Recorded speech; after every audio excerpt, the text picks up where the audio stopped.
शैतानुर्रजीम बिस्मिल्लाहिर्रहमानिर्रहीम। उम्मीद करती हूँ आप सब खैरियत से होंगे। आज एक नए टॉपिक के साथ जो है वो मैं आई हूँ। ये है क्लास 4 की new Oxford modern English book, ठीक है। और इसका जो है ये पेज नंबर 140 पे है, रुत पफाओ।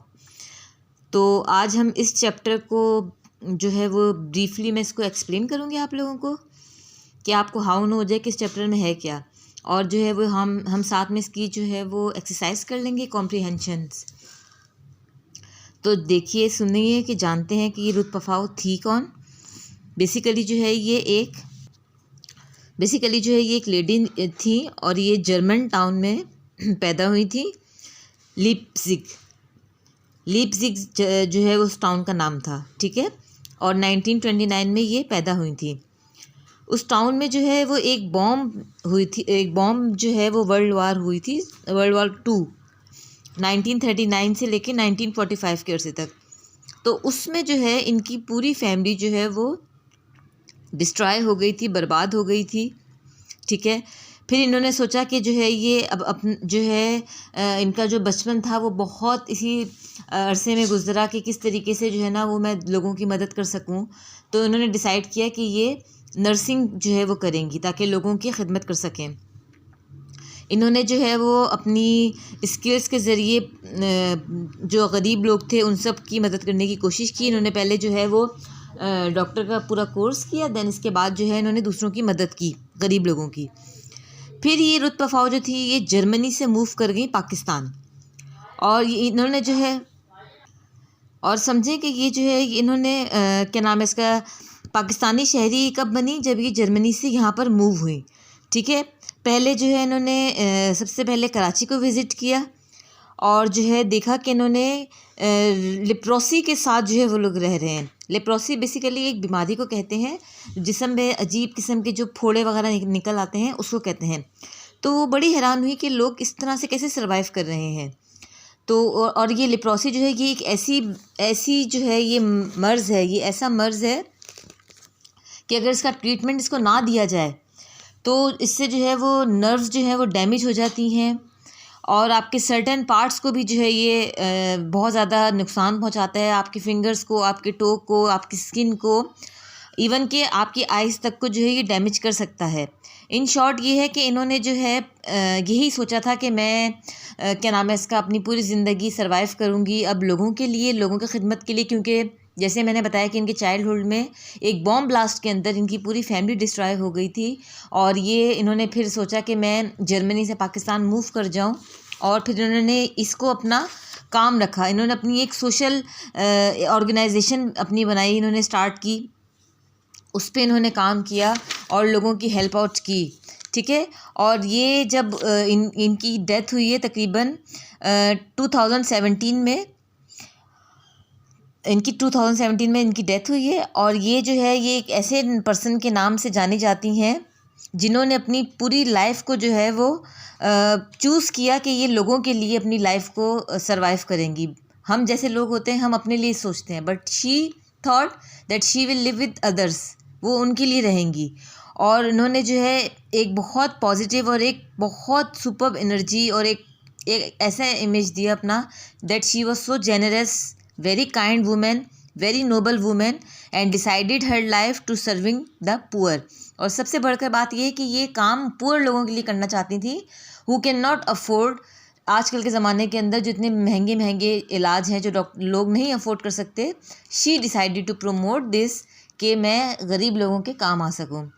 होपफुली आपको जो है शॉर्ट, देखिए मैं चाहूँ तो पूरे चैप्टर को जो है वो रीड आउट भी कर सकती हूँ, एक एक वर्ड भी आपको समझा सकती हूँ, बट ये है कि इसके अंदर टाइम जो है वो बहुत वेस्ट होता है। क्योंकि आप लोग स्कूल जाते हैं, जाहिर सी बात है स्कूल में आप लोग क्लासेस में पूरे चैप्टर्स की रीडिंग करते हैं। लेकिन फिर भी मैं आपसे यही कहूँगी कि अगर आपको कहीं पे मसला आता है आप मुझे कमेंट सेक्शन में बता सकते हैं कि अगर आपको कहाँ पर कौन सी बात समझ में नहीं आई है, वो मैं आपको ज़रूर बताऊँगी।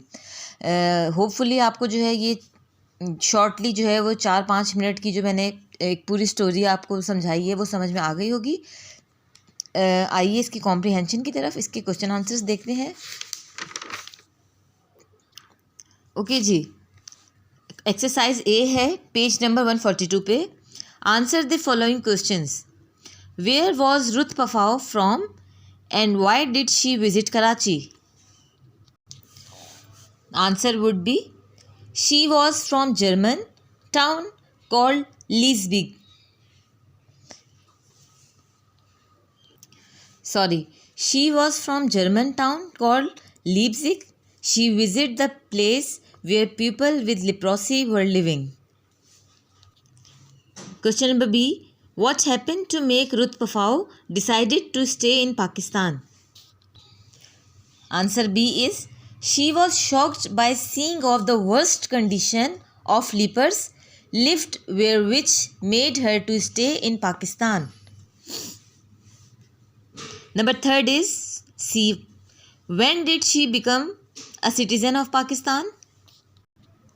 Answer is in 1998 she was given Pakistani citizenship. Number D is what is leprosy and how can it be treated? Answer is leprosy is a disease, as I told you above, that people with leprosy got their nerves damaged and it can be cured with medicine. Now the E1 is what did Pafao achieve? Answer is for her hard work and incredible achievement, she was given many awards. Now the question is, this question is more difficult. Discuss it first. F. Before Ruth Pafao's work to improve things, why did lepers live in terrible conditions? Answer is before Pafao's work, people did not understand what leprosy is, so they had to live in terrible conditions. Now come to question number 2. Answer these questions about these words from the text. I could not believe that human could live in such conditions. Who said this? Where was she from? Where was she talking about? What did she do to help them? इनके answers देख लेते हैं हम. Number 1 का answer है Ruth Pfau said this. Question था who said this? Ruth Pfau said this. B is where was she from? She was from German. She was from Germany. C is where was she talking about? Answer is she was talking about Karachi. And the last one, what did she do to help them?